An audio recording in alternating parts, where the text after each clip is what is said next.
Humans crave pressure. Not deadlines or awkward conversations, literal physical pressure. Weighted blankets supposedly give us exactly that, calming the nervous system and quieting anxiety. Recent studies show mixed results and important caveats. Do these blankets really trigger chemical shifts in the brain?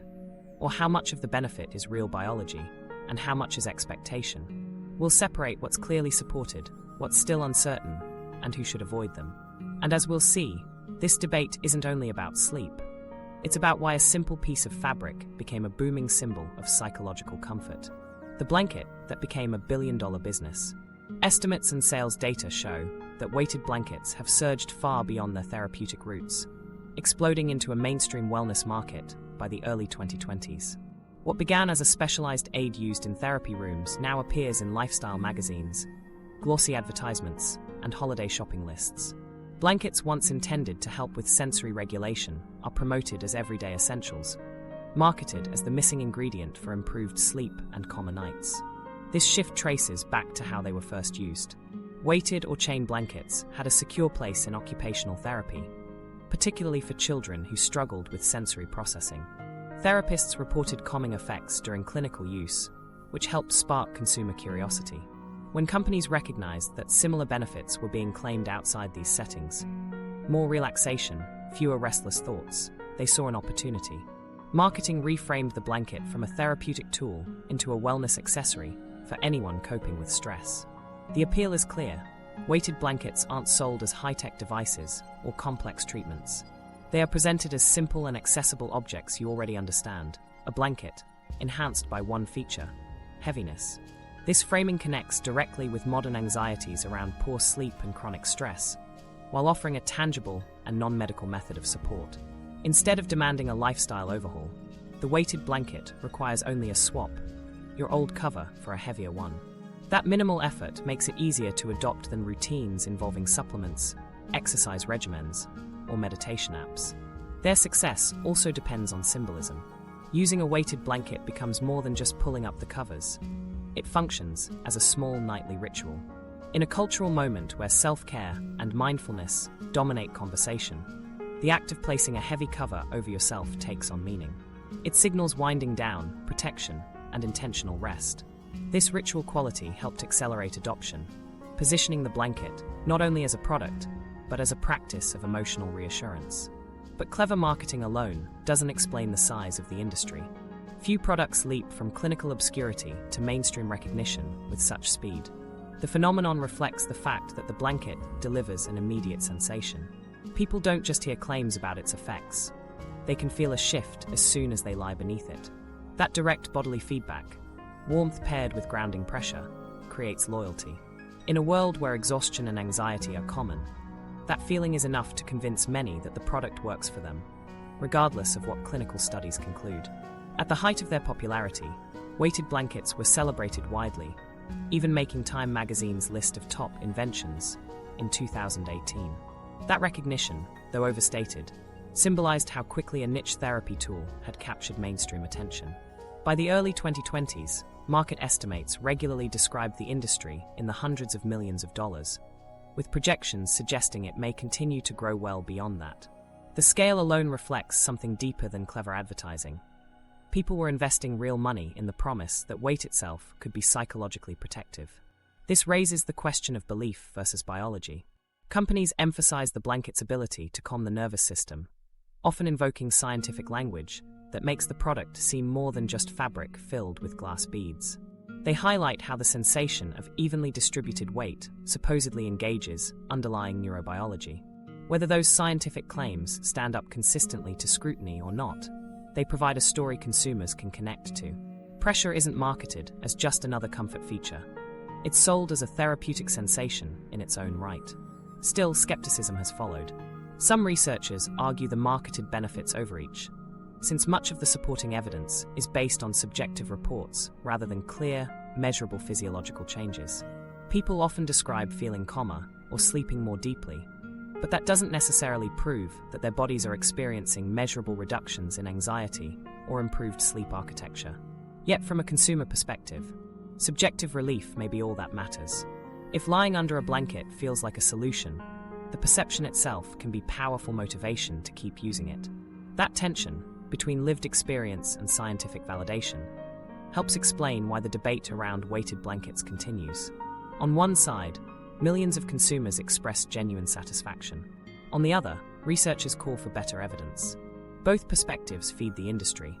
The personal testimonials encourage demand, while the questions keep the blankets in the conversation as something more intriguing than a simple home accessory. Cultural timing also played a role in their rapid spread. The conversation around mental health was shifting, just as weighted blankets went mainstream. Stress, burnout, and sleep disorders were moving into everyday vocabulary, and new self-care practices were widely shared online. In this environment, the weighted blanket fit neatly. It was physical, affordable compared to many treatments, and presented itself as a nightly comfort ritual that didn't require clinical oversight. The overlap between demand for mental wellness products and the promise of a tactile, soothing tool almost guaranteed its success. Underlying all of this is the human nervous system. The reason marketing claims resonate is because deep, steady pressure really does interact with our biology in meaningful ways. Consumers don't need to understand the details to recognize that the sensation feels stabilizing. Once they experience that, the rest of the claims become easier to believe. In a sense, the industry thrives because the product is anchored in a bodily response that is already familiar. The comfort of being held firmly but safely. Still, the paradox remains. Why does heaviness, which in many contexts might seem smothering, instead produce calm and even safety? That question sits at the core of the entire trend. It explains why a therapy tool became a household object and why its market value continues to climb. Unpacking that paradox takes us deeper into how the body interprets pressure and why weight, rather than restricting us, can feel protective. Why pressure calms the human nervous system. Pressure has unusual effects on the body. While most forms of weight might signal discomfort or even danger, steady and evenly spread pressure often does the opposite. Scientists call this deep pressure stimulation, or DPS. It refers to the kind of physical input created by hugs, swaddling, or lying beneath a weighted blanket. Instead of provoking alarm, DPS often shifts the nervous system toward parasympathetic dominance in many people, though responses vary. That means lower arousal, slower heart rate, and a general invitation to relax. To see how this works, think about the nerves in the skin. Light, unpredictable touches are processed as potential threats, like the sensation of an insect crawling. But heavy, predictable contact feels stable.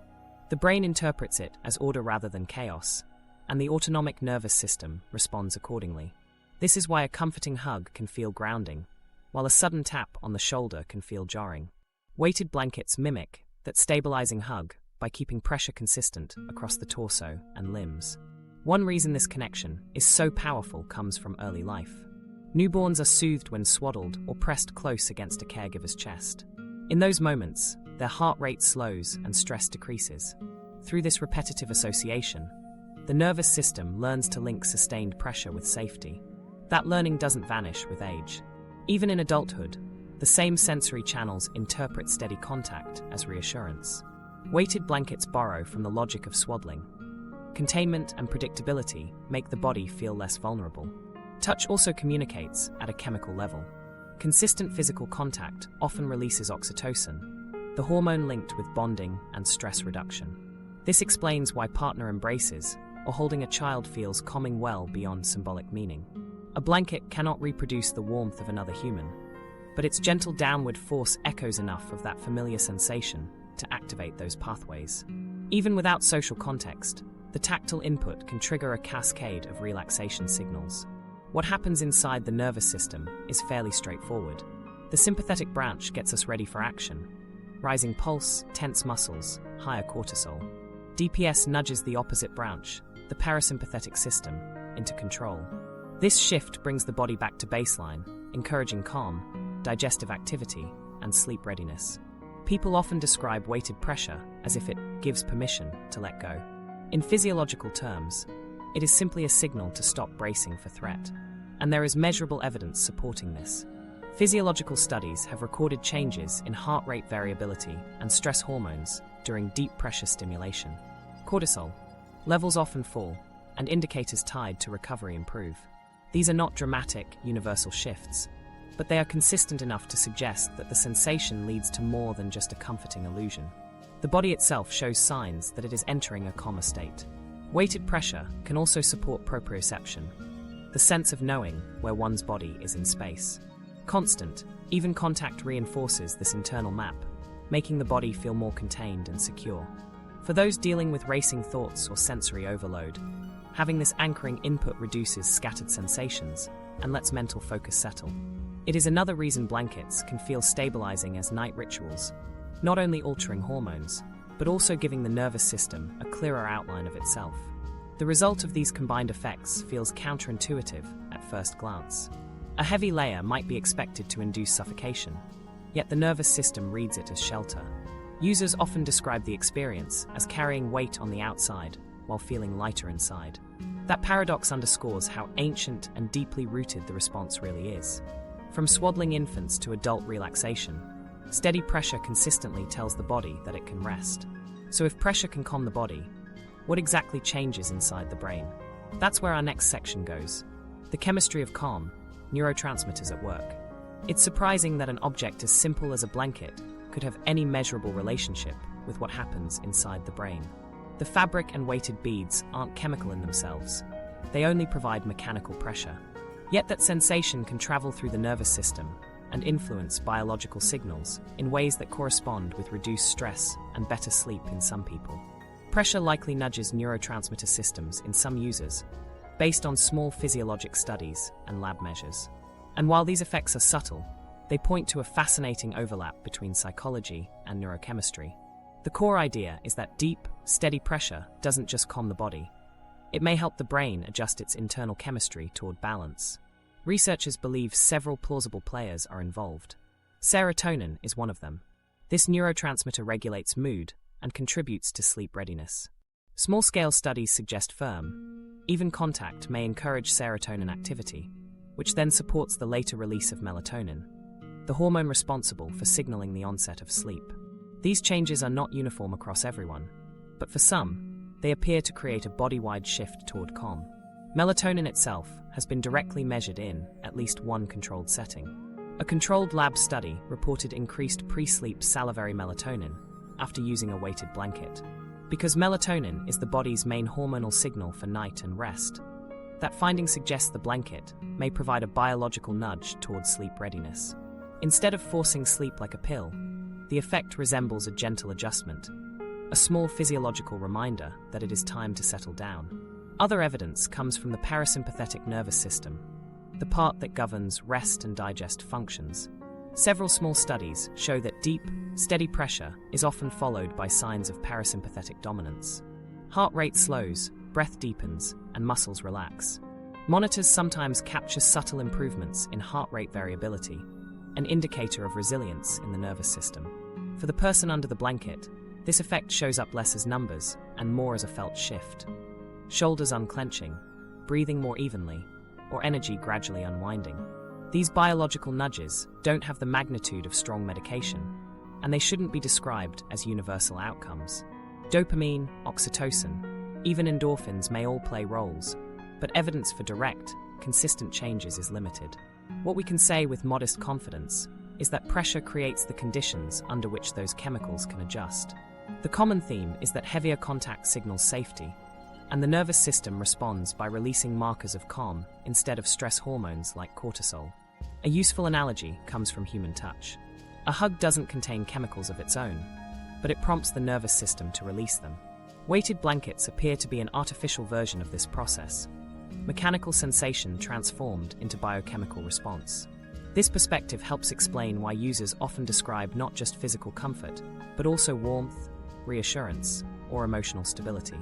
They are experiencing their body's chemistry, cued by external force rather than by a drug or supplement. Still, it's important to note the limitations. Most research so far relies on indirect measures: salivary melatonin samples, heart rate variability readouts, and subjective self-reports of anxiety or restlessness. Very few studies track neurotransmitters directly during use. And some controlled trials find improvements that are modest or only noticeable in certain groups, such as those with high pre-existing stress or clinical insomnia. This makes it clear that the effects are variable, from strong for some to barely perceptible for others. Even with those limits, the data trend consistently in one direction. Pressure may tilt the nervous system toward calm rather than agitation. The impact is measured in small degrees: slower breathing, steadier heart rhythm, more favorable sleep signals. But it's enough that many people can feel a difference over time. The actual dose is not chemical but mechanical weight translated into neurochemical cues. Taken together, the picture is modest but meaningful. Weighted blankets don't deliver neurotransmitters directly, but they encourage the nervous system to produce them in more restful patterns. They belong to a different category than medication or placebo, physical tools that shape biology gently and indirectly. Such tools can be valuable in everyday life, especially for people who live at the edge of fatigue or stress. Short version: pressure can nudge the chemistry of calm in some people, but the effect is subtle and variable. And that leaves us with an important question. When people say they feel better under the weight, how much of that comes from biology, and how much from belief? The placebo puzzle. One major complication in studying weighted blankets isn't about whether people report liking them, but about how their results are measured. This is often referred to as the placebo puzzle. In clinical research, the gold standard is the placebo-controlled trial. One group receives the active treatment, while another receives something that looks identical but has no effect.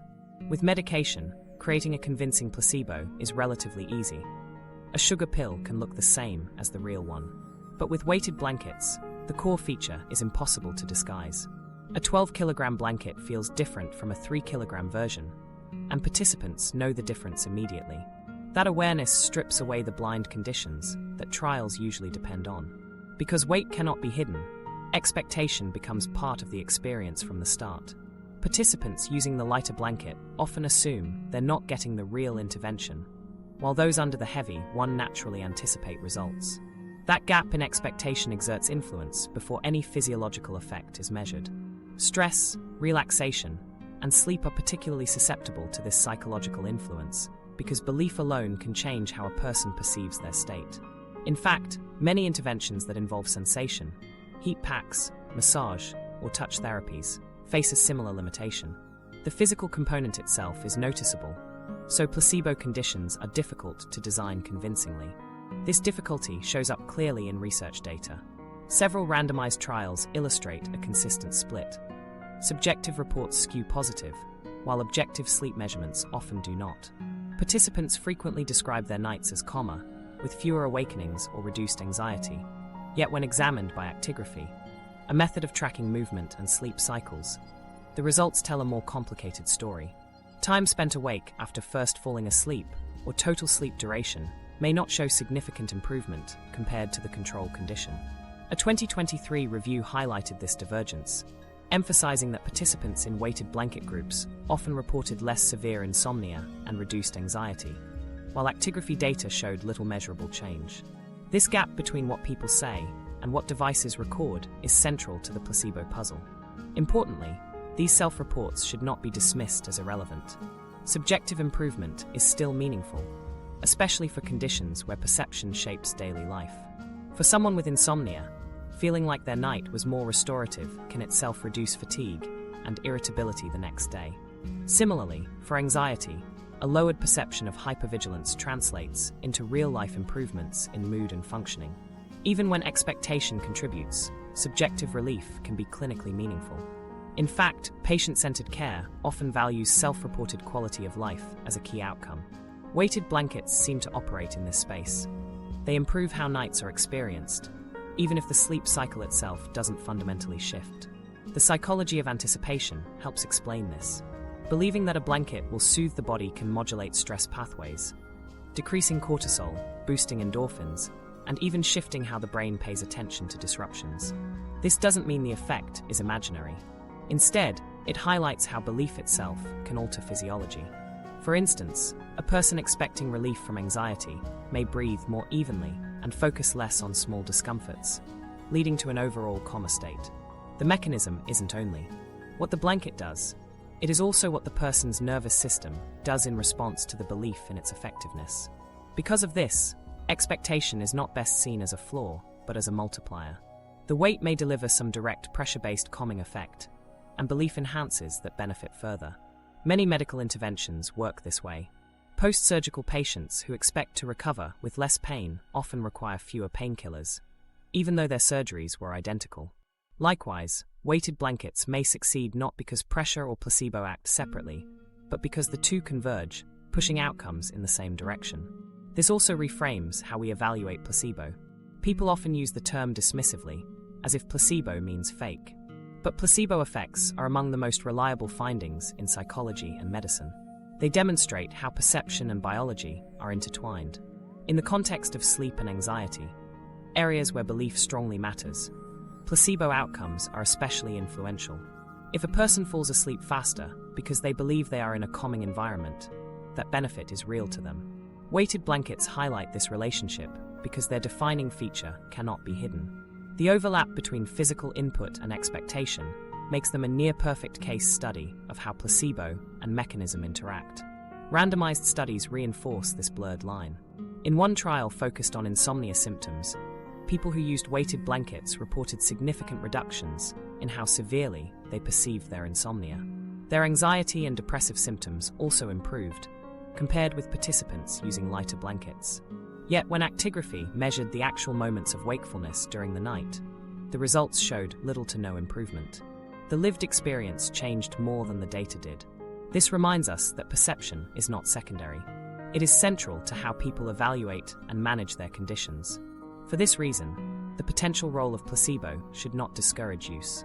Instead, it should inform how the blanket is recommended and understood.